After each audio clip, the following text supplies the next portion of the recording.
the mountains tremble and the seas rumble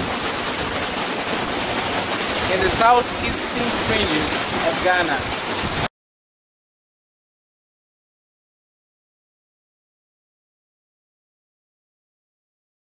If you give a duck a chance, it will prefer to fly like a kite, while if you uncover secrets of life,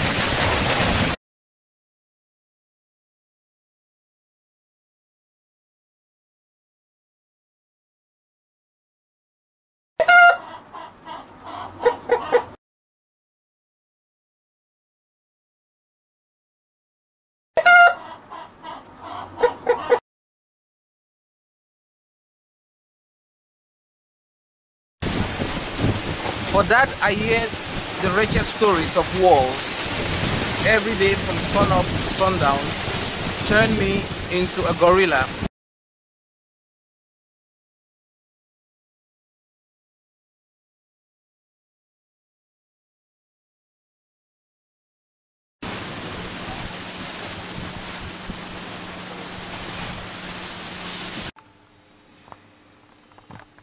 Good day and welcome to People, Places and Events, and thank you very much for talking to the African Center for Community and Development. What are your names, sir? F.T.Ndenecho. F.T.Ndenecho, you are an artist and a development stakeholder, you're a consultant. What kind of artworks do you do? I do whatever comes to mind. In terms of my personal expression, I don't like to pigeonhole myself. But a lot of the time what I do right now is line drawing. And it ranges from elaborate work to very cryptic work, short lines, movement. I also do painting in all kinds of mediums, watercolor, acrylic, oil paint. And I use chalk. In fact, I use anything that comes down to do anything that takes my fancy. But so far you've been able to come out with very serious motifs. Some of them are traditional and some of them have some kind of global picture of things that happen in everyday life. What inspires you in terms of like social life, political life? What is politics to you? Well, to me, politics is the potential pursuit of power to the disadvantage of those who are being ruled by this power. That's basically how the politics always turns up, as politics. And how does politics feature in your artwork? It features in one obvious manner. I have a lot of focus on everyday people and everyday things. Live in Africa, and one thing is being close to nature is being touted now to be kind of like a popular thing, something. Basically, people have lived here and operated is trying to invite nature right into your homes, so it's part of it. So that aspect features in some of my work, which means paint things from nature, or draw things from nature, draw man in his basic state, you know.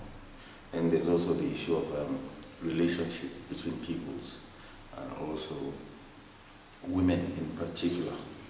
So I think there's been a lot of, again, you know, stratifying and, you know, rendering women all in one light, either as romantic mainstays of love or breeders of children. But women are a whole lot more than that. So although the traditional images are there, but the viewer or anybody who appreciates it can always speak out other aspects. Strong women who are free to exercise their mind, as well as being feminine at the same time. So what have you done as an artist to augment the aesthetics about women in your draw style? Do you make the lines more subtle, or you make the curves more rounded, or What do you do? Do you create movement or? Yeah, actually, what I think I do is it's a wide disparity. First, there is the classic thing, usual classic lines, which curves, which accentuate softness and all that. But again, there's other work which is basically real hard lines, not obviously feminine, but they still come out with a picture of a woman who is both feminine and both strong. So that's the thing. The thing is the beating of accepted and conventional ways of doing things. It's more a question of expressing myself and then finding out this is what I did to get there. It's not like a process which is say too bent on following the rules. Then, in terms of profiling your figures, it seems like sometimes you group your faces in one artwork. What are you trying to do? Are you trying to compare emotions, or you're trying to create diversity in a kind of homogeneous manner? Oh, it's more a reflection of how I do things. It's more a reflection of my mind, because I'd say for me as an artist, I do work as an artist because I need to do it. You also engage in the making of cartoons. Do you use cartoons as a form of social critique, or you use it as a form of pleasure, lampoon, or it is a way of denigrating the imperfect nature of man through drawing? Yes, one thing is really true about cartoons is, first of all, they're fun, and second of all, there's something about caricaturing. Caricaturing has the capacity of expressing, thought processes and matter in a manner that no other style really can do. So it has its own ways. And I do cartoons. One as a medium of channeling a critique on social change, politics, and transmitting regular messages, for example, on drug abuse, on AIDS information. Basically, it's a very good means of communicating, for example, with children and youth. It's friendly. It doesn't talk down at people. It's like something which is like commonly accepted. So there's no real note of top down. It's a question like the information is there being disseminated amongst everyone, and everybody is equal in a cartoon.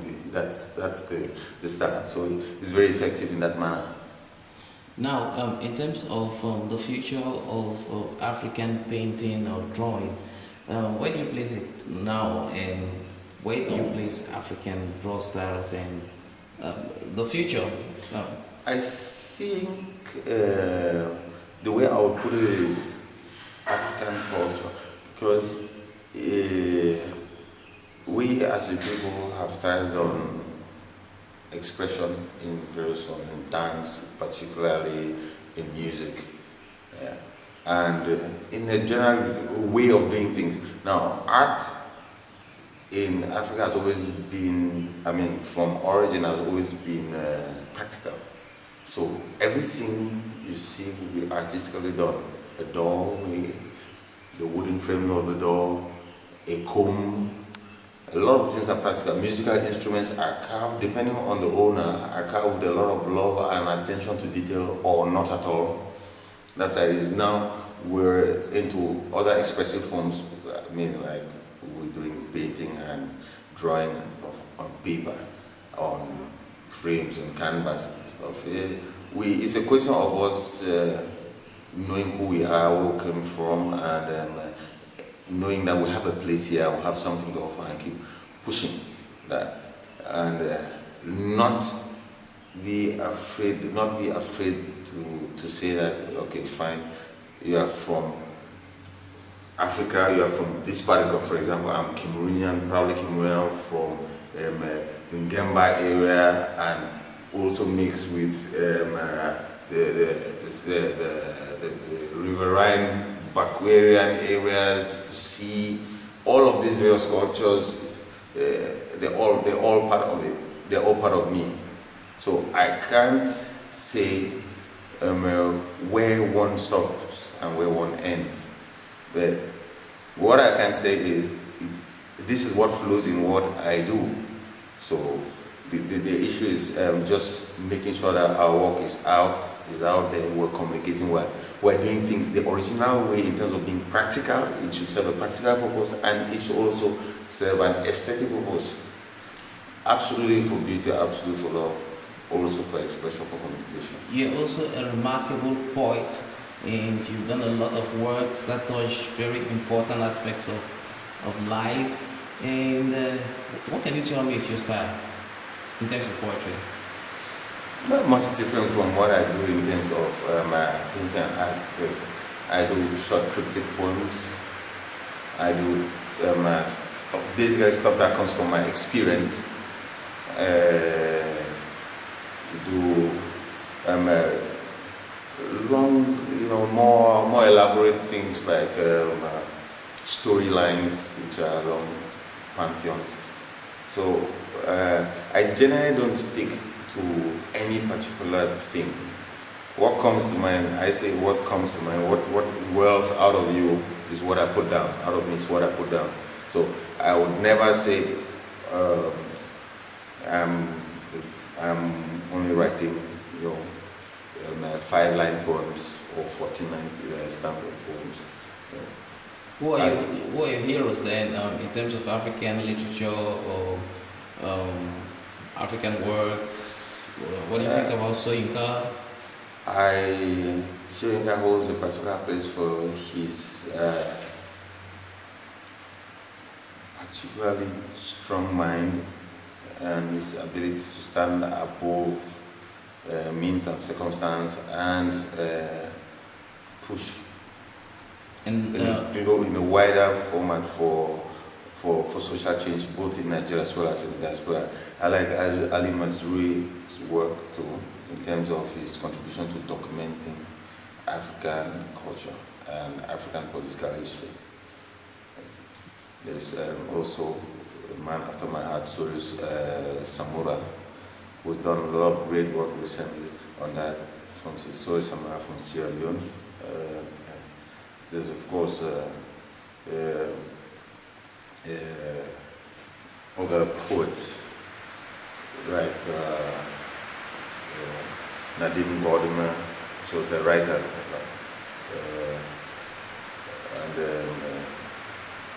and what's his name? Athol Fugard. He's a white South African. Athol Fugard has done a lot of great work. I first read his work in 1992, Sizwe Bansi's Death. It was a play that really struck me. And since then, I've seen him doing a lot of good work. There's a whole lot of people. There's Francis Bebe, his memory. And maybe without taking all these names, maybe Balotin? Yes, Balotin, famous chorister, composer. His father, Pastor Douala Lotin, also another. And what do you think about Cubism and Picasso? Well, one thing Picasso did, which I'm happy about, is he helped to put African art on the big leagues in terms of at least being known that there's something from Africa, because since it was popularized that, his Cubism style came from, was inspired partially by African traditional art forms. So in that respect, yes. But as a person, I think, he has an absolutely phenomenal mind, and he was just so prolific. He was just so prolific, and he was a man who could not separate his person from his work. He was always involved. as turbulent as his personal life was, practically represented and illustrated in the artwork he did. So yeah. Thank you, Mr. F.T.Ndenecho, for collaborating with the African Center for Community and Development, for being as skillful and talented as you are, and also for talking to people, places, and events. And I hope that through the venue of this program, your voice shall reach the millions of people that are going to be watching you, and your artwork shall spiral like a fountain to the generations here and beyond. Thank you very much. Thank you very much. Thank you very much. Thank you.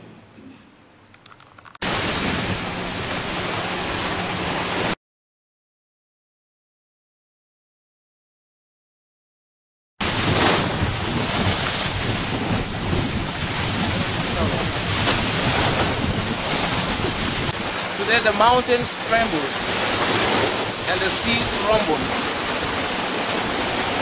in the southeastern fringes of Ghana.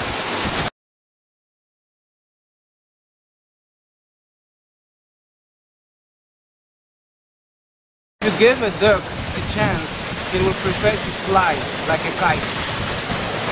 While if you uncover secrets of life,